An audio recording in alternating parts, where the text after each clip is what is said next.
Carlos, can you hit the record button then? That'd be awesome. Oh, it's Very recording. good. Perfect. We're Awesome. recording. Back to Thank you. you. All right. All right. Well, thank you so much, John, for taking the time to do this with us. I really appreciate it. John, I'll intro. He is an amazing person, first and foremost. He's a grandfather for the first time to a beautiful baby girl. And he comes from an extensive background in real estate. I'm lucky enough to be still in business with John. He's one of our investors at the Toronto Market Center. And he's come here today to tell us a little bit about the past shifts he's been through. He was a top mega agent in the Beach, Scarborough Bluffs area for quite some time. He was a coach. He's seen it all. And I thought he'd be a great person to bring onto this call to give some insight into this, a little bit of a cool off that we're sensing. We've had an incredibly hot market for quite some time. So I thought John would be a great person to be authentic and real with us and answer some questions. So John, can you just introduce yourself, any of the pieces I missed, as to who you are, where you've been, what you've done, and then we'll do some fun warm-up questions to get to really know you. Thanks, Jamie Lee. Well, a lot of great smiling faces. It's so fun to participate in this. I think first of all, before I talk about me, which is the most exciting part for me anyway, is really to congratulate you all. I think about it a lot, and I think, how is it that you're doing this business during these times, right? And I just like, I think of it like, gosh, you guys are essential workers, right? And you got to give yourself a lot of credit and know that you are on the front lines as well. I mean, you're not in the hospital per se, but certainly you're essential. And what you do is so important. You're changing so many lives, and to do it under the constant barrage of the news and all the conversations that are going on, I just want to say congratulations, first of all, and keep it going. So yeah, that being said, it's amazing to me. Yeah, I started real estate in 1986. Can you imagine that? Back in 1986, there was no real estate computer. We would work off daily sheets, and I don't know if anyone else is on the call that was doing that then. Probably half of you weren't even born when I started selling real estate. But anyway, so in 86, I started selling, and that lasted till about 1999. So 13 years of selling real estate. And I was so excited. I was involved in a lot of coaching, a lot of training, and I proceeded to spend more time coaching. That was really my passion at the time. I thought, well, I'm going to move forward and make a difference for others. I did that, and I started doing that full time until about 2005. In 2005, I shifted out of coaching. I thought, well, I'm going to get back into a new game. I actually joined Chestnut Park, something different. I was with Remax for many years back in the 80s and 90s, and I thought, I'll do something different. And the broker at Chestnut Park wouldn't hire me, Chris Captus. He wouldn't hire me because I didn't have any social group. I didn't know anyone from downtown, but I thought I really want to take my skills and mindset to a central market where I could door knock and do these high-end homes where they said it couldn't be done. So I talked him into hiring me, and I did very well in 2005 and 6. I think selling like 45 homes, I think, in a year and a half in Central, which was great. But at that point, I was deciding to go either my own coaching business or move into Keller Williams had come to town. I heard about it. I was invited to a session, and I've always been education based and trained. And I heard about Keller Williams, and gosh, that sounds interesting. I went to a couple sessions, and at that time I was fortunate. They were looking for a leader for Canada and the regional role. And they offered, I accepted. So I started that role in 2006 as regional director of Canada. I didn't really know what I was getting into. Fabulous culture. Canada was a bit of a challenge. There were only 805 agents at the time, with only about, I think, 11 or so market centers across Canada. But went to work and took the skills forward, did a lot of lead gen and opened lots of franchises across Canada. From right across Canada, I had to close a few. They weren't really in the model. They weren't that successful, but that had to be done. But it was just a great experience until 2014, 2015.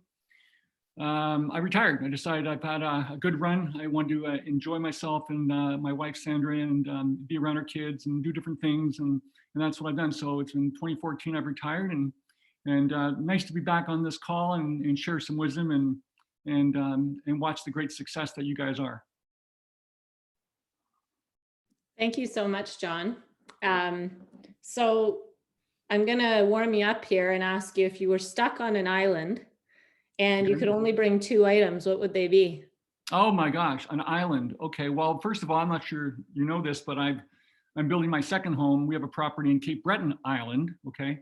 And so we spend about 7, 8 months of the year in Cape Breton right now. So I would say, can I use that? Is that okay, Jamie Lee, if I call Cape Breton an island? Okay. So what are the Sure. 2 things I would bring beside my family? Of course, that'd be the most important part. But I would say my golf clubs and my windsurfer would be the 2 things that I would. Those have been my passions for so long. So I would say those are two solid things I want to experience on Cape Breton Island. Awesome. Do you speak any other languages? Well, you know what? I'm starting to get a dialect, Cape Breton dialect. I can't do it right now, but no, I don't speak any other languages. At all. No, not at all. And what's your favorite place to visit? Well, as I mentioned, my background of windsurfing and skiing, really. So I would say if I had to visit somewhere, would be these days. I like going to the United Kingdom, to golf, Ireland, Scotland, England. I've been over there six times so far with the boys trips. Sandra and I like to go to the beaches, so it would be either Costa Rica or Hawaii would be the place I like to visit. Awesome. Won't that be great one day, right? Yeah, be nice to travel Yeah. again for sure. What did you do prior to real estate? Prior to real estate, I don't know if this is interesting to you guys at all, but I will share. I mean, I was pretty much a windsurfing bum back before I did this. I actually got a job selling windsurfers in the beach area in Toronto in a store in 1982 and 3. I was selling. That's where I learned to sell. I got some sales skills there. Before that, I was windsurfing in Hawaii for 3 years, sewing sails and just sailing. Before that, 4 years in Banff, I was a ski bum. So that's my background. Perfect fit for real estate, Jamie. Thank you. I love it. It adds some uniqueness. When you were an agent, can you tell us when things started to click for you? Like, when did you start to get things going and why? What were the activities that were producing some results for you? Oh boy. I think I only wanted to make my first year, and when I said to Sandra, I said, I'm going to get into real estate, and I think we can make $60,000 in our first year. I think we can do that. And it happened pretty quickly in the first year. I think I made 100 in the first year. But really what made, I think, so I'm saying that first of all, it clicked really quickly because I was very ambitious and inspired. We had a family on the go. Our son Alex was due 1987. So it was really just motivation, knowing that family was coming, where it clicked. But I would say from a tactical standpoint, it clicked when I realized around 91, after 5 years in the business or so, that I had to only work with motivated people. I was spending way too much time trying to be the right guy, the nice guy, serving people that weren't motivated, chasing down unmotivated leads, and working with too many buyers. I made a shift. I made a focus. My business was going to be listing generated. I'm still going to work some buyers, but they'd have to go through my qualifying process and wanting to buy now. But really, it really clicked when I decided I'm a listing, like not a listing agent per se, but I'm going to chase listings. That was going to be my job. And then it really took off. Awesome. If you were still in real estate right now, and knowing that the market has been so hot for quite some time, we've seen slight shifts, but nothing major. Right. And we know we're starting to feel it cool off a little bit. We know we're coming out of a pandemic that's obviously shaken the economy in a way that hasn't yet shown up. What would you be doing to prepare for that? Oh boy. You know what? I think that first of all, it's all about fundamentals to me. If you're fundamentally sound, then you can take on any market. So that whole conversation, and it's always been a dialogue around, is the market going up? Is the market going down? That's a constant. It's always been that way, whether it's going up or not, doesn't really matter. I would say really identify what are the fundamentals, what are the things that I can control, that I can actually work on daily to be better and to do my job. For example, it's what are the skills that I need to work on every day, whether it's the scripts and so forth. What do I have to work on? The role play, the mindset, the people, who am I involved with? Who can I talk to? Classes to go to? I just need to focus on my growth and take that into a great schedule and do the work. And then, the market will kind of take care of itself. So I don't know if I really have a specific strategy for the, I mean, I would say I'd even tighten things up with my motivation. I'd be a very, very powerful qualifier with the clients I'm working with, even tighter in a tighter market. And can you share with us, John, what your schedule looked like when you were in your prime days of selling real estate? What did your schedule look like? It's far different than it is now, Jamie. I got to tell you, I don't know which one I like best, but I loved my real estate schedule. Really, the key time, and especially when I was coaching, I found, and I was, I hired my first assistant back in 1991. It was before anyone really had assistants, but I was because I was looking after listings. I needed the time to chase, right, to go after to lead generate. What was the question again, Jamie? Sorry, I lost track there for a second. What did your schedule look like? Schedule, yeah, that's why you're big on habits. I figured I'd forget that because I wanted to avoid it. Specifically, it was getting up at 4:44. So 4:44 was my wake up time every working day. And I'd be at the gym with a trainer at 5 a.m. So from 5 till 6, I'd be with my trainer going through the process. After about a year, I got Sandra and my wife to join me. So we did that for a good amount of time. And, talk about discipline, get home, then you go through my affirmations and preparations for the first call. And then the first call was always at 8:30. So whatever I did, breakfast and so forth. But at 8:30, I always dialed, and this is a key point, I always dialed the first call of the day before the second hand hit 8:30. So I can fool around, I can shuffle paperwork, but that was my trigger to make sure I didn't procrastinate like we all do, right? And get the day started. So usually lead generate through the morning till noon, and then noontime, 11:30 range, 3 hours for sure, and lunch, and then 1:30. I would probably follow up with at the time I would do my drive-bys, go-sees for subway owners, that type of thing in the early afternoon. A little bit of time off, go home for dinner, and usually offers and presentations were in the evening. Generally speaking, in those days, that's the way we did it, right? It was just that much. So my time off and kid time would usually be between 3 and 6. And then almost every night, but weekends, not many weekends, didn't work a lot. Hardly did any open houses. And that was the blessing too for kids and the family, right? Pretty much home each weekend, but it was the early start, and the powerful morning was really what set up my day. Okay. So, and John, you were really set on that schedule, and you developed clearly a habit, which I have found as I interview people to be a very consistent piece to mega agent success, is forming great habits. So what, I guess if you had to recommend anything to anybody on this call, would it be that? Would it be develop a schedule and a habit? What would your biggest, don't mess up, make sure you do this. I mean, not everyone's going to wake up at 4:44 in the morning, but right. Is there one thing that you would say, make sure that this is something you create a habit around, or maybe two things?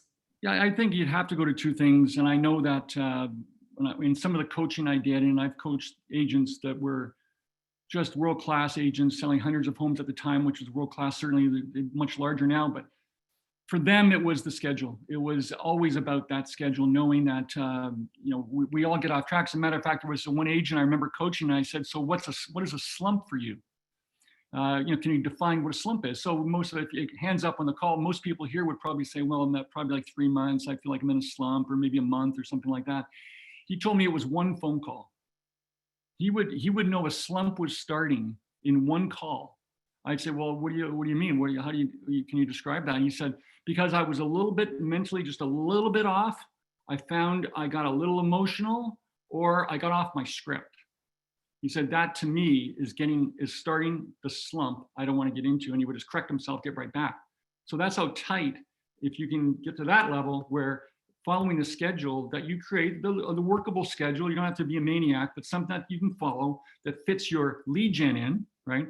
And again, that would be, 1 and 1A would be your lead generation. It's all about that. Otherwise, you're coming from lack in so many ways when you don't have the selectivity that you need to really be on your game and to work with the best people. Otherwise, you're trying to fit the round hole in the square peg. You're trying to actually motivate people, and you can't motivate people. So really, in a sense, your job as an agent is as a motivation qualifier. That's really your job. Like your job really is to identify people that have to do something. You're an identifier, not a salesperson. So it's really simple. If you find those people, your job's easy. So I would say schedule and lead gen, those two things. Okay.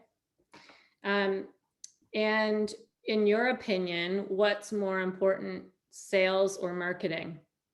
Oh my gosh, does it have to be more important? I would say there's no question that sales are the number one aspect. I think people get confused. Matter of fact, from my coaching and seeing, agents that want to grow their business, they rely too much on their marketing, certainly early in their career. It's called buying the business, where you want to go and spend money to try to make a name for yourself and attract business. That's a big mistake. So I would be super careful, especially shifting market, right? You've got to be a master lead generator, master skill. Put your effort towards salesmanship and sales skills, communication skills, training around that area. And then use your marketing. That's what I would do. And what I did was I would use the marketing to, in a sense, broadcast my success. So that would be the step. So I would go out and lead gen for the business, get it sold, and then tell the world I did it through the marketing that I would take on. Even to the point where, I did have billboards back then. I don't know when anyone else did. This is back in the early 90s. And that was fun, having my face on a billboard back when that was heavy mark, but it worked. But I had already developed those habits and skills and success before I started spending the money on the marketing. Now, there's some things I would do in the marketing. Of course, everyone knows they've got their certain level of marketing you have to do, whether it be social media marketing, that kind of thing. But I'm talking about, spending money on stuff. I would be careful. So there's the phrase from the famous Red Book, The Millionaire Real Estate Agent, lead with revenue. Yeah.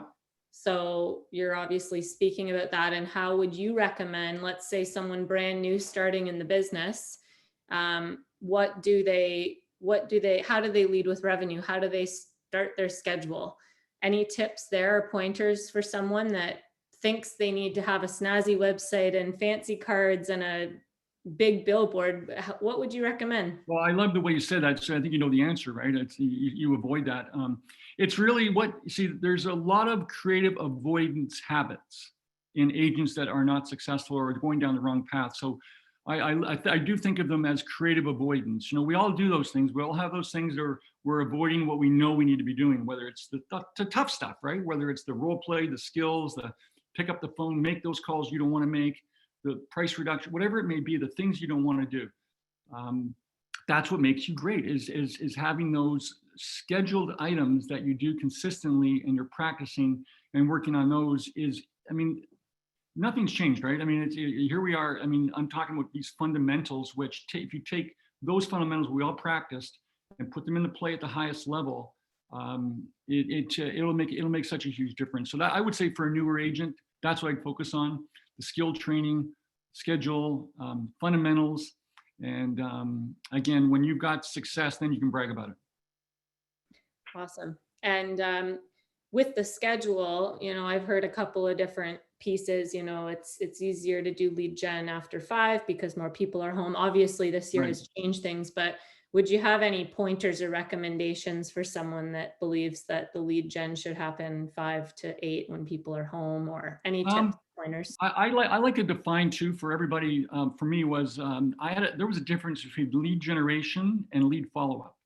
Okay, so I would keep my A leads, first of all, the leads, people that said they're going to do something. That's how I defined what a lead was for me, that they were committed to doing something at some point. I didn't have so much a time frame, but they had convinced me through my great questions that they were going to do something at some point. Now that to me is a lead, right? And I would keep those separate, and I would call through those leads to me about 2 or 3 times per day. So I would do lead follow-up towards the end of the day, but I would never lead gen early.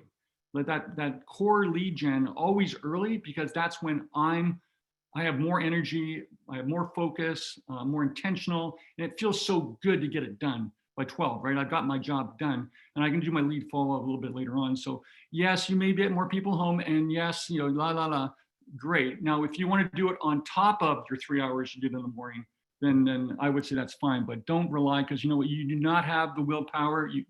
You're fooling yourself. It's just not going to happen. Yeah, the consistency leaves once you get distracted by something else. That's right. Good point. Yeah, and the creative avoidance is you're gonna get distracted by a lot of different things, and whatever it may be. Absolutely. Yeah. Okay. There's lots of questions popping up. I'm going to go through a couple more, and then what I'm going to do is open up the floor because you've attracted a large crowd here, John. There's 78 people on the call. Oh, awesome. Hi, everybody. And I'd love for people to ask the questions that they want because you've got a lot of knowledge. What are the first 3 things you would do as a new agent starting in this business? So you've just got your license. What is there a course you would take? Is there something that you would just start doing? Okay, great. Wow. So exciting to be a new agent in this day and age for sure. And again, I don't think it's changed a whole lot through the years, right? When you're brand new coming in, I think the first thing that I would do would be to amass my center of influence right off the bat. Okay, so, and I would define that as who knows me? Who knows John Furber? Who knows me? And I'd go through my sources of friends, whether it's family, friends, anybody I spend money with, the interests I have. The thing is, schools, like who do I have? And seriously, take it on, okay? And write down the names, research those phone numbers, research those email addresses, get your center of influence nice and tight. That's number one. That's a must, right? Get it all on board and so forth. I would say this day and age, I would certainly then start linking in and socializing from social media standpoint, start, friending all over the place, get all that sort of sorted out. Then I have a great, so if this is the one thing, or you say 2 things, I would say call them. How about that? So you have to call them, actually have a conversation with these people. This is going to get you started. So to relieve some of the anxiety around that, it's kind of like, what am I going to say? So this is where a new agent, I would start to practice these short scripts with whomever, whether there's new agents, your team leader, whomever it is that will assist you and become a role play friend, right? Role play this script on the center of influence, the first call. And I would start off by saying, of course, just, hi, it's John Furber. It's been a long time. How are you doing? I have a conversation. Just want to let you know I'm in real estate. I'm excited. I'm working in this area, wherever you're working. And just looking forward to helping your friends and family. And how are you doing? Listen to them a little bit, ask them a question. How's this and that and so forth. But really what you got to train yourself in, it's very important. In that conversation, I would definitely be asking who they know. I would say it just like that. I would say, well, by the way, who do you know that is thinking about buying and selling real estate? I would ask it just like that. And I would use the word, who do you know? I guess you guys are wondering why I would do that. Anybody want to answer that? Why the word who? It's very assumptive, correct? So it's not like I'm just, don't start down the path of, hey, if you know anybody, just let me know. I'm in the business. Don't be doing that. You're a rookie. You can't be doing that. You gotta, and you're a professional. So ask the question. Here's the thing. You have to have a mindset of contribution, and know that these people that you're calling, maybe haven't talked to them for a while, whatever it may be, you're calling them. And you have to have a mindset here where they really actually want to help you. They want to contribute to you. So one of the things, not only do you contribute, you want to be contributed to. So allow your friends and family, your center of influence, to contribute. That's the mindset for me, man. I make those tough calls to the center of influence, asking who do I know.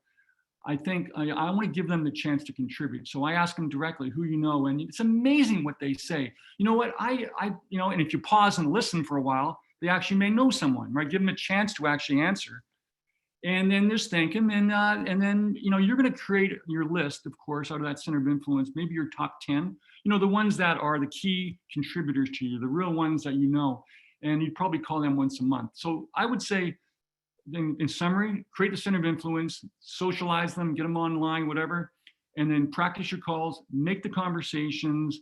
And then 4th thing, Jamie, I would say you got to engage in connectivity, whether it be through like these types of things. You've got to read the great books, get your mindset right, go to the training, whatever training you can get involved in, and take it on. That'd be my new agent theory plan. Awesome. There's a big Ignite course going on right now through all of Canada. I think there were over 500 people on it yesterday. Incredible. So anyone on this call that's new or did less than 8 or 9 deals last year that is curious and didn't get to join that, or you didn't get the invite, please feel free to send us an email after and we'll make sure you get that information. It's a phenomenal course to help you get your business going. Yeah, I know, Jamie, I looked at the topics. I just received that email too. And I think they're really powerful. Like it's really, I think that you've got to do the Ignite. It's only an hour or something, right, to do, and put in your schedule. And yeah, you got to take it on. And yeah, I agree. Awesome. What I'd like to do before I open it up is ask a couple more questions about how to adapt in a tough market. What are some strategies around there? And then I want to shuffle into a bit about why did you decide after being with Remax and Chestnut Park to join a company like Keller Williams?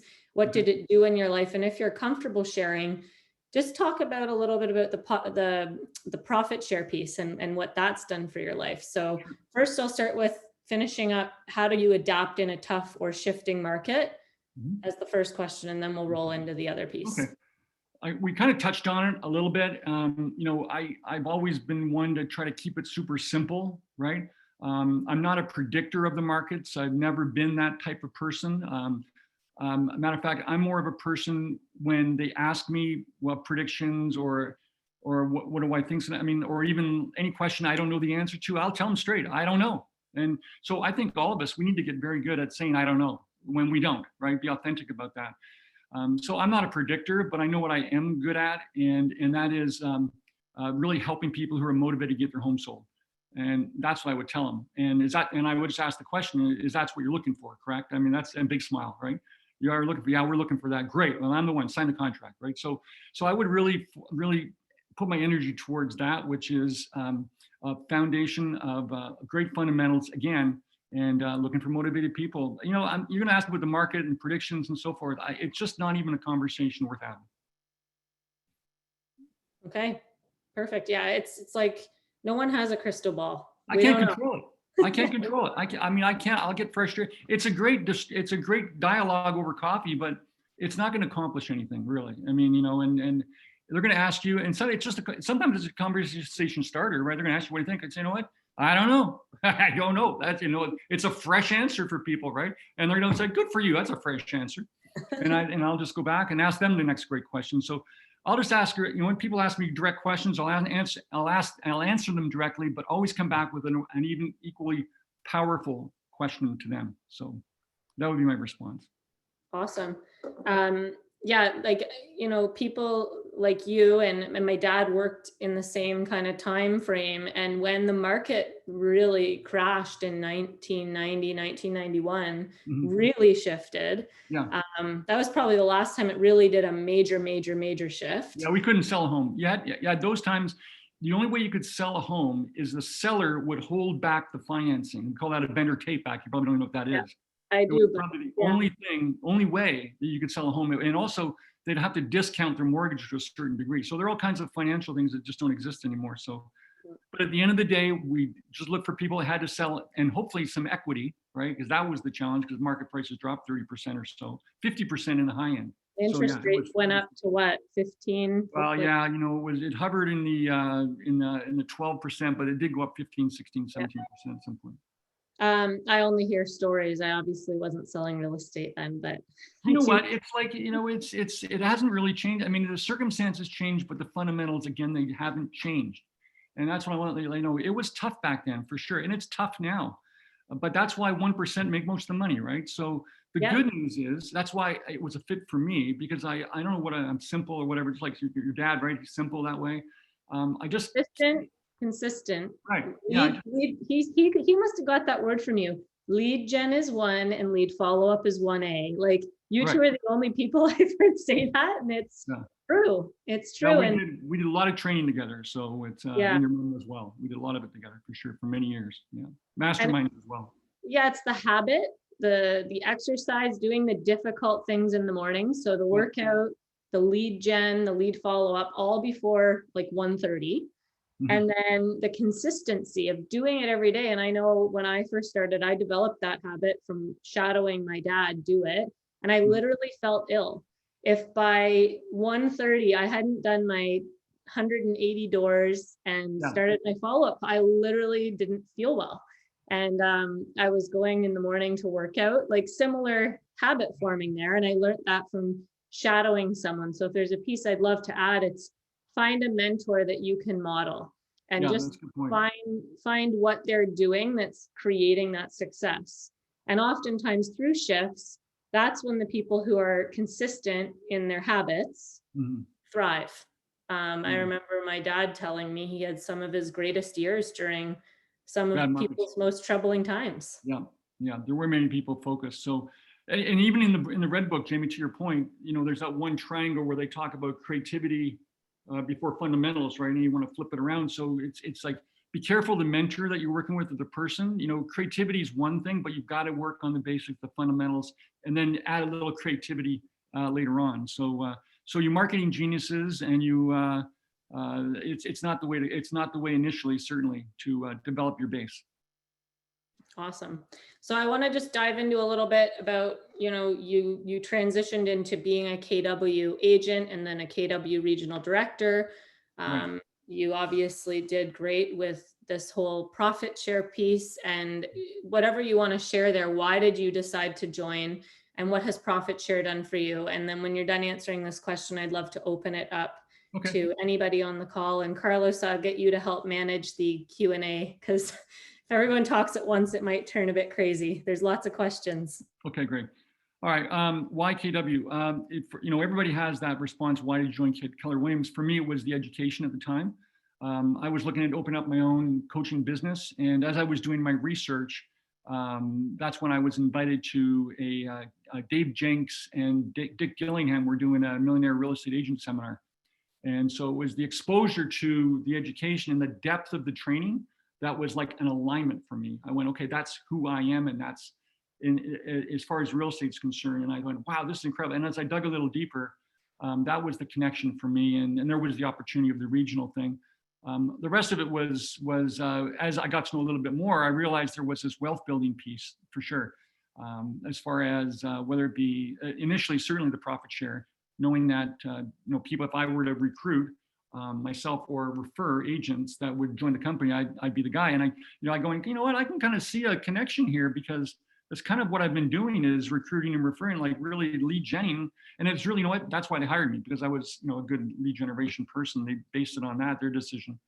The profit share would start off slowly, first 2 years, a couple dollars a month or whatever it was. And as the offices that I was involved in got profitable, and they're continuing to be profitable, it's grown to be more than I ever expected, to be honest with you. And I only have 6 people on my first line, right? But they're good first people. Your mom's, by the way, mom and dad are in there. So, but there are also people, and anybody can do this. And I think that's the key, is like, the opportunity for profit share is everywhere, even around Canada, whether it be in the United States. Through the connections you make, if you know someone in a city, they can be a leader. And that was really, for me, I discovered Ron Birmingham out of Halifax. I went to Halifax one day.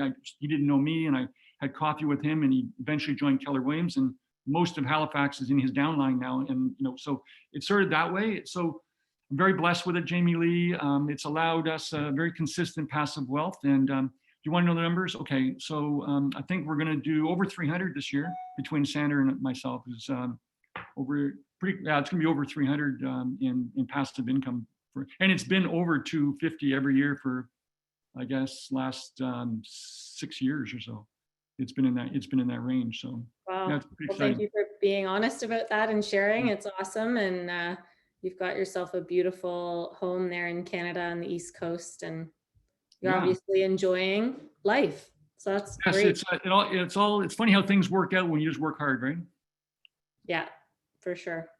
Okay, so we are going to open it up to questions. I see 28 here in the chat. I don't know if they're all questions. Okay, we'd just like to request for everyone to use the Zoom icon reaction and click raise a hand, so that we can see who's going to be called out next for questions. We have Dan for a question. Here you go. And go ahead. I'll jump in then. John, first off, you look great, and retirement looks good on you. So, Mr. Kilcullen, how are you? I'm doing well. Thank you very much, sir. Thank you. As not quite as well as you, I don't think, but I can't golf and ski anyways for 9 months of the year. But certainly we're in a good spot. Some of us are seasoned and we've been around for a while, and retirement is looming for us. So with that in mind, is there anything you do differently after stepping away in 2014? You've been away now for 6-7 years. Is there anything you do differently, or anything that kind of struck you sideways after you stepped away? Well, what I do differently. Well, it's funny, you know, in some ways, you wonder, if I did it differently, I probably would have maybe did a more graceful exit in a sense. You know, I would continue on in the business, and I just think I still have lots to give. You know, so it's like for me, it was a little abrupt. Now that being said, it's been great.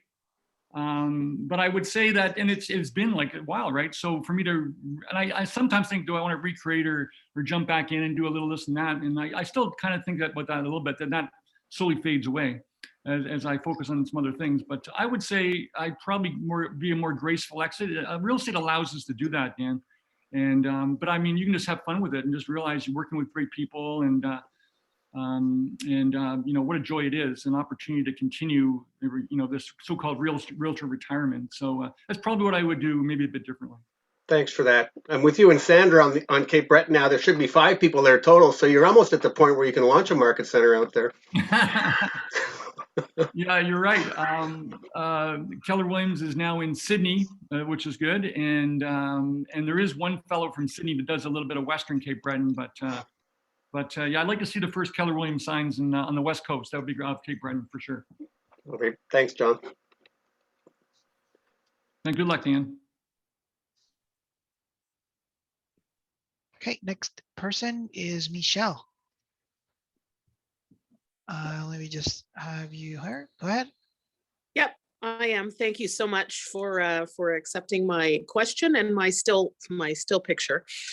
My question is, I was listening to your vernacular. You mentioned profit sharing, which sounds like a corporate concept, and then you refer to downline and first line, which sounds like MLM. I come from Toronto, Canada, so the two worlds are very different. I'm just trying to reconcile the two terminologies within real estate. So are you able to go into a bit more depth as to how they separate? Because a lot of people, at least in the Canadian market, we tend to be a little conservative when we hear MLM. We tend to shy away from certain terminology. So how do you reconcile, and how do you maybe build? I would say, yeah, and I get your, and there are different objections we hear sometimes. It's certainly our competitors talk a little bit about being a pyramid and so forth, but really in a sense, what the profit share is, it's a distribution method, really, that we call it downline and upline and so forth. We have sponsors. But really, it's really more the whole concept of the sponsors, the people that I sponsor, and then who choose me. It's really a method of distribution of the profit, is how I describe it. We have to have some way to distribute the profit, and that's just the element. See, if it was a pyramid or something, there'd be products you're selling and that kind of thing, which there's always an end there, but that's not what we're doing. So it may look like that, but really what it is just a distribution method. And Michelle, we're happy to answer in more detail. We can go through what profit sharing is. There's some YouTube videos on it, but essentially in a Keller Williams brokerage model, approximately 48% of our owner profit every month gets distributed in 7 levels to the agents and leadership that help build our office up. So we're essentially sharing our profit that would typically in a typical brokerage model be kept for the owner. So we can dive in a bit more in depth on a meeting, or if you want to look on YouTube, there are some videos that explain it. Well, that's a good point, Jamie. And really, a distinction is it's the profit that's being distributed and not the revenue of the agent that's being distributed. Yeah. Thank you so much for unmuting me and allowing me to respond to that. So thank you very much. I appreciate it. Not that I'm opposed to MLM. I'm a businesswoman. I understand where opportunities lie. Sometimes we just use different vernaculars to express what we're saying. So thank you. I appreciate that. You're welcome. We'll hope to see you live next time. I mean, not still. Hi, Joanna. You're on mute. Just unmute yourself. There you go. Got it. Thank you, John. I have a question. This one is not directly related to like specific technical questions, but I wanted to ask you a question about, are you an introvert or extrovert? And the reason why I'm asking, because I am an introvert. I can have conversations and I have a sales background, but I'm a true introvert that I really love to stay at home and do my own thing, play cello, and just read. That's my biggest passion. So right. I'm a little concerned, like for introvert like me, what can I do to try to lead generate? So that's why I want to know, like, do you mind sharing, are you an introvert or extrovert, or you are That's a great both? question. So that's a great question. I'm glad we can touch on this point. You said your name is Jamie, is it? Sorry? No, Joanna. Joanna, sorry, Joanna. Yes. It's a great question. And you may see that I'm probably more, extroverted in a sense, kind of like more, all over the place. That's sort of my natural place, but I certainly have an introverted way of being as well. So I'm a combination, I would say. I mean, I love people. I love to be out, and I have a natural energy for sure. But I'm sure, I'm enjoying the pandemic. I mean, in a sense of, being able to hang out and just spend some time with family and by myself. I'm good too. So it's like, I'm good with both. But I think it related to real estate right now, how, for yourself and lead gen, and how do I knowing, and I think it's awesome, yourself, right? Flexibility around yourself is also a skill, right? Where you kind of know who you are. And I think and certainly I've taken different classes and so forth to realize who I am as a person, naturally extroverted. But it doesn't really, it's not great communication skills to be able to be me, simply be me. I need to communicate with others and adapt to their style. So in other words, if I'm communicating on a presentation or lead generating, I'm going to elevate myself to your level or bring myself down to your level, if you will. So that's a conscious skill that I'm very aware of, and to the point where you really have to pace agents or pace people in the speed of their talking as well. And I'll talk like them, and not to be, weird or anything, but it works for them to be able to communicate with people like them. So I think, it's awesome who you are for sure. And I think, you can succeed from a lead gen standpoint, but I would say take on the practice, right? With your partners, being that extrovert when you're speaking to an extrovert. And you can do it everywhere. Like, go out and practice. Like, if you're going to the grocery store and you meet someone who's whatever way they're being, be like them. Or you go anywhere where you are and try to just practice, be like them, and see how that works. And that'll be a learned skill and something that you'll have a lot of fun with. I mean, I've seen people even do little accents sometimes, right? I'm not skilled at that, but that's kind of fun as well. But it's great who you are, and I would say just try to play the game and adapt. Okay, thank you.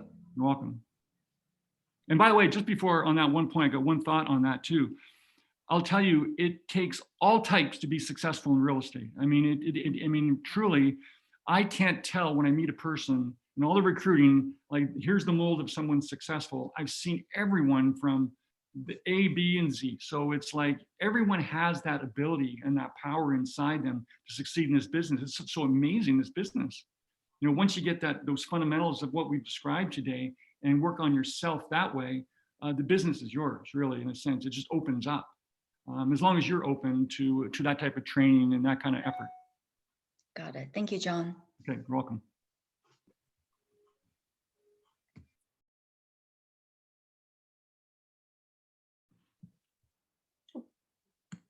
I think I'm unmuted. Hi, John. It's Angela Wood. Angela Wood, my goodness gracious, you look great. Love your background, love the hair, love it all. Thank you. It's a little much sometimes, but it's me. What can I say? I am so thrilled to be here and to see you. And if people on the call don't know how amazing you are today, they've definitely got a snippet of that. Thanks, Angela. And I came back to Keller Williams to grow Canada because you were my regional director. Awesome. So wow. So that's why, so here I am. So what? Welcome back. Thank you. I'm so glad. I'm so glad to be back. Give me a call sometime. I am. You're next on my list today. Excellent. I wanted to let you know, well, actually, maybe for everybody on the call.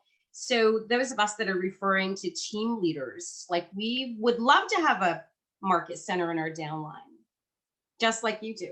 Yeah. So how could those relationships, what can we do to open up those conversations and have those conversations? Best way you could think of.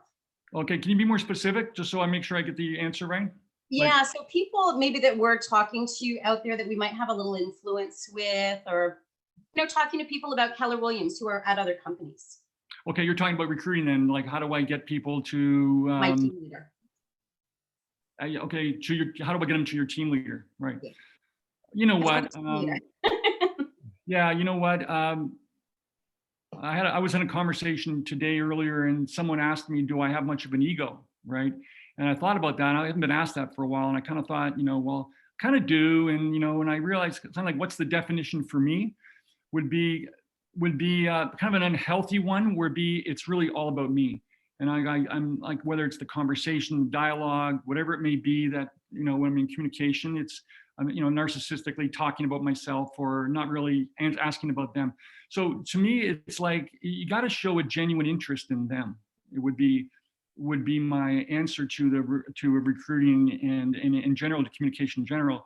So it's like, if you're ask them questions, and that's as recruiting 101. It's just like, what's important to you? What are you working on? And to me, I would always ask them about, like, what trainers are you going to? What education are you taking? And if they're like the people that would say, you know what, I've got it all figured out, and I don't need training, I can do my own thing. It was usually not like going to be a connect usually.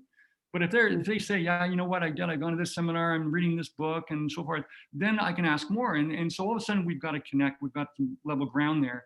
And then what a great lead in to Keller Williams. And I tell them a bit more about our training and what we're doing, what I'm excited about, and I love to share something. And usually where it would guide me, Angela, to some type of training.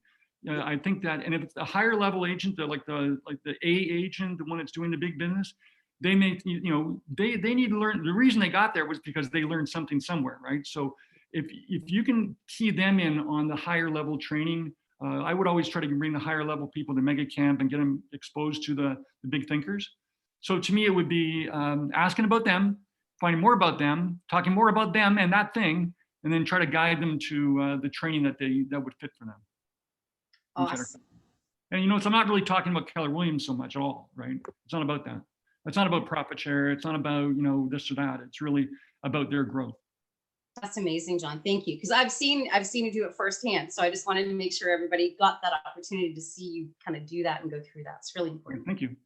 Thank you. Good to see you. Nice to see you too.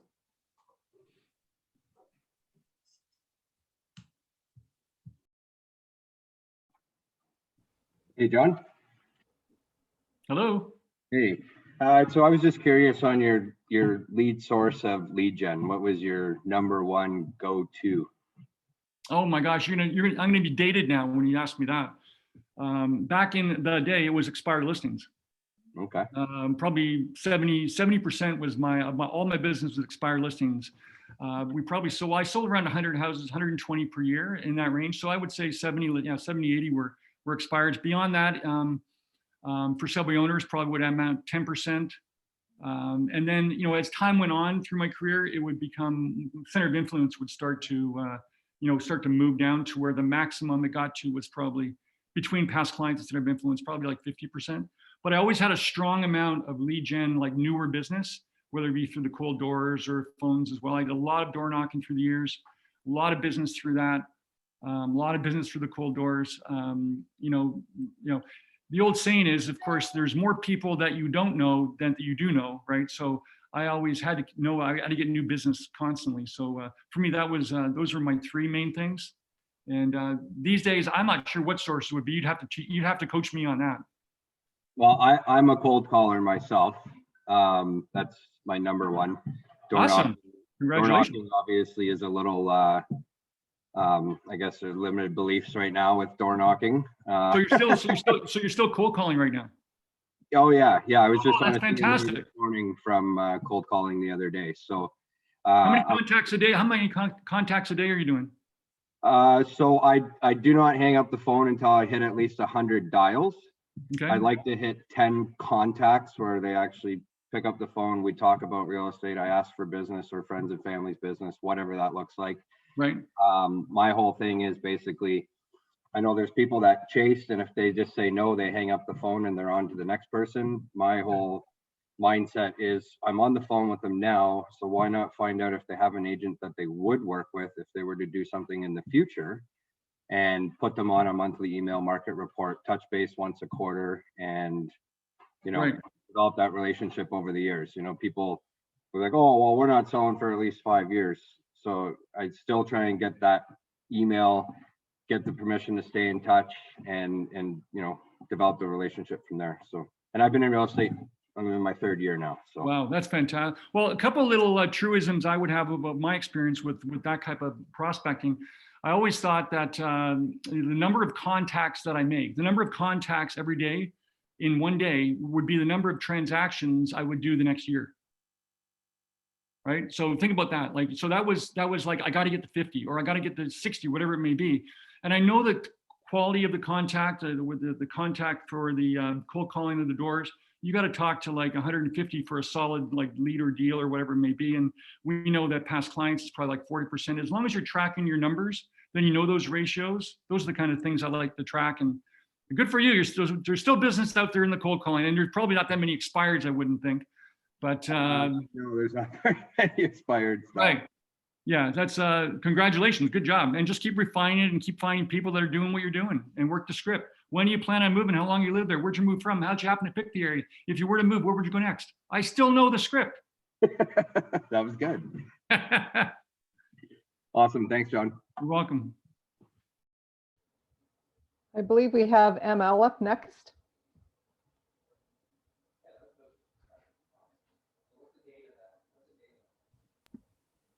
Carlos, could you help? Hi, John. There you go. Thank you for taking the time sharing your experience. As someone who has literally zero experience in real estate so far, I do intend to come out knocking some home runs, knock them out of the park soon, eventually looking forward to it. But with that being said, I consider myself a little bit of an early adopter when it comes down to technology. With the way the dynamics are changing day by day, especially, with the advent of services such as Purple Bricks or Zillow, who are going away from a model of a website where you can view homes to literally a digital brokerage. How and what do you recommend for realtors who would be entering the market or who even seasoned? What would you recommend on how to, maintain their marketability and what they can do differently to stay or adapt to that changing market? Well, there's always going to be, the market's always going to change, always has, always will. I mean, there's going to be the advent of the Zillows and so with different competitors with a different value proposition, right? So it's like, what's your value proposition? That's a great question. What is it that you bring to the table? And you can write that down, try to figure that one out for yourself. And they may, the sell, when on a listing presentation, you've got to be able to tell people what that is, right? And for me, it was always very simple. It was always like, I'm going to work each day. I'm going to go, I'm going to go out there and work on finding a buyer for your home. I look for motivated buyers and sellers every day. And I'm going to get your home sold. With that, is that what you want? And I would keep it that simple. But whatever it is for you, whatever that value proposition is for you, again, it may sound so simple. It's like, well, how do you do it? Well, because I lead generate so much. I'm not trying to convince people. I'm not trying to like trick them. You know what? I'm a hunter. I'm out there every day looking for someone who's committed to selling or buying. They need to convince me that they're at that level. And I would really work on your motivational questions, the skill around the questioning. So in other words, ask them questions like how committed are you on a scale of 1 to 10 to get this home sold? Ask them, what if you don't get your price? Will you sell this home? And just keep feeling, are these people committed? And at some point, the worst thing you can have are a bunch of maybes, right? They're not. They go ahead and convince me that you want to buy and sell would be my mantra for sure. And I would say, create your own value proposition around maybe even your schedule. Maybe it's like, hey, this is what I do each day, and show them your schedule. Show your clients what you do each day to get home sold. Is that the kind of agent you're looking for? Is that the kind of committed person that you want representing you in the sale of this home? That's the simple thing they're looking for, right? So be careful with the other marketing, I guess, angles that you may have. So keep it simple. Ask for motivation. I'll tell you, listen, be aggressive on your lead on your lead follow-up as well. People like to have motivated people love aggressive agents. When I say aggressive, I mean really good in the follow-up. Okay, So if they call and they say things like, well, hey, listen, you just called yesterday and I asked the questions and they convinced me they're motivated, and that's what you're looking for, right? So that's the kind of flow that I would have, is be aggressive on your lead follow-up, show them what you will do to get their home sold from a sales standpoint, and that's keeping it simple, something that you can control. I hope that answers the question, but I keep bringing it back to fundamentals, which everybody can do. Thank you, John. I think that wraps up the question. And I guess just to sum it up, is there anything you would say, what separates a good agent from a great agent? And that's what we'll end the call with. Wow, huh? I guess we can always read that book, Good to Great. There's one out there called that. I don't know. I mean, you know, I would think that what separates the good to great, I would say the person that just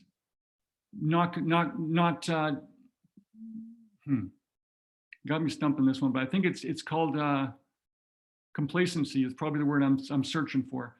I've struggled with that, to be honest with you, through my years of success. In a sense, I mean, I reach a certain level, and then what's next, right? And you know, coming from a background I didn't have the money, or nor was I exposed to the money, and all of a sudden I reached a certain level, and it's like, how do I break through mentally? So I would say what's good to great is a person that always continues to break through the next level and not let barriers get in the way. And maybe it is a change here. Maybe it is something you're resisting. So great is a person that just continues to break through limitations and continues growing and is open to share and willing to learn and contribute in this business. So I would say I've met many great people like that.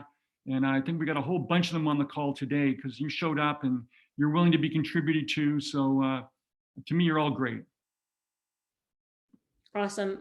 Thank you so much, John. We so appreciate your time and your efforts, and thank you. And all right, good luck, everybody.